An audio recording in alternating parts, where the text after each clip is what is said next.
чогулуштун күн тартибинде 3 маселе бар. Биринчиси баягы кел билди жүктөй элек балдар боюнча куратордук тайпанын маалыматтары, экинчи модулдардын уюштурулушу боюнча, үчүнчү ГАКтын суроолорун боюнча даярдоо боюнча 3 маселени карайбыз. Кубанычбек Исаков Ош шаарынын тургуну, 2 кыз 2 уулу бар. Карманыбыз каладагы жогорку окуу жайлардын биринде мугалим болуп эмгектенет. Эртең менен ар дайым студенттер жана мугалимдер менен кезектеги дистанттык окуусун онлайн жыйынын өткөрүп чарба иштерине киришет. Жумушунда дагы жооптуу кызматты аркалаган соң кафедрасындагы ар бир мугалим менен байланышып, сабактардын өтүүсүн тыкыр көзөмөлгө алат. Бүгүнкү чогулушта биз муну маселени талкуулап атканбызда, практика бизде 27-синен башталат, апрелдин. Ошондо практиканы кантип уюштурабыз, кантип жайгаштырабыз, балдар бүгүнкү шартта кандай практика өтө алат деген бизде эң көйгөй ушул болуп турат. Себеби окуу процессин биз жетекчиликтин жардамы менен жолго коюп алдык. Бүгүн студенттердин баардыгы ошол кел бил программасын жүктөп, биздеги маалыматтарды алып, кайра кайтарым байланыштар болуп атат да. Ушул жумада бүтүрүүчү курстарыбыз модулда тапшырып атат.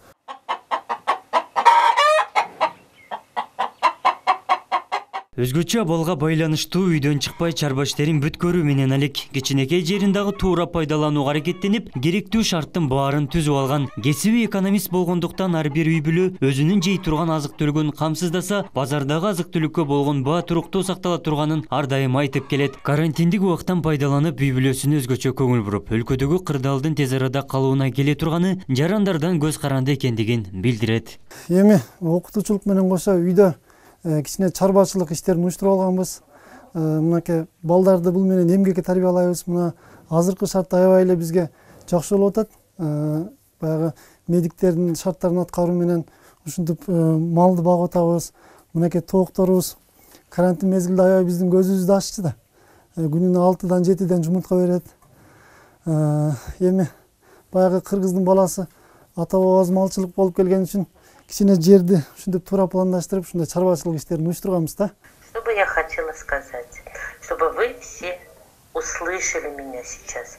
Ну, во-первых, уважаемые родители, большое вам спасибо, что вы поддерживаете своих детей, что контролируете процесс обучения. Кыздары мектеп жашында болгондуктан онлайн сабакты чыдамсыздык менен көтүп окуйт. Тун кызы Мирайда 4-класстын окуучусу. Шаардагы мектептердин биринен билим алат. Ар күнү сабак окууга даярданып, жадыбал боюнча качан телеканалдардан өзү окуган сабак болорун жатка билет. Мугалими дагы социалдык тармактан группа ачып, тапшырманы тынымсыз талап кылып турат. Мындан тышкары күн сайын аткарган сабактары текшерилип, баа коюлат. Кайтарым байланыш болуусун ата-энеси дагы дыккат көзөмөлдөйт. Мирайда мектепте досторун сагынганына карабастан баардык кырдаалдан сабырдуулук менен чыгарын жакшы билет.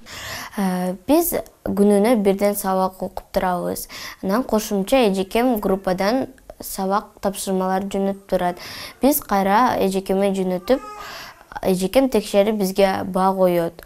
Ата-энем ар бир сабагымды көзөмөлдөп турат. Биз баарыбыз эрежелерди сактап үйдө отурсак, бул орунду жеңебиз.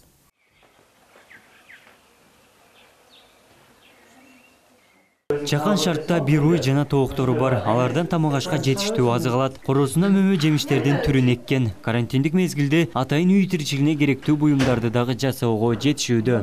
Биз кече отун кылып атып, мындай столдор жасаганга аракет кылдык. Анан муну апама деп жасап койдум, уйсаганда отурат депчи. Анан мына мүмкүнчүлүгү жараша келинчегимдин гүлдөрүнө место кылып бердим мынтип. Гүлдөр ар жерде коюлуп атты эле, мынтип местолорун таап калышты карантин мезгилде. Үй бүлөбүз менен баарлашпай калганбыз да буга чейинче. Жумуш менен кечке жумушта жүрүп, жумуштан келип чарчап, мынакей балдар менен аябай баарлашканга, алар менен мындай чогуу отуруп чай ичкенге аябай мүмкүнчүлүк жаралды да. Баягы аткарылбай жаткан иштерди аткарууга мынакей мүмкүнчүлүк болуп калды да. Ошон үчүн сиздерди дагы мен чакырат элем. Эми үйдө жумуш кылам десе аябай толтура. Ошону аткарууга баарыңыздарды чакырам. Демек биз өкмөттүн, медиктердин көрсөтмөсүн аткарсак, албетте бул ооруну оңой эле жеңип алуу мүмкүнчүлүгү бизде бар демекчимин да. Өлкөбүздө дал ушундай үлгүлүү үй бүлөлөр көбөйсө, кандай кырдаал болбосун, аны жеңип чыгарыбыз анык. Анткени менен үй бүлө мамлекеттин тиреги. Абдумалик Базарбаев, Элимон Акбаев, жаңылыктар.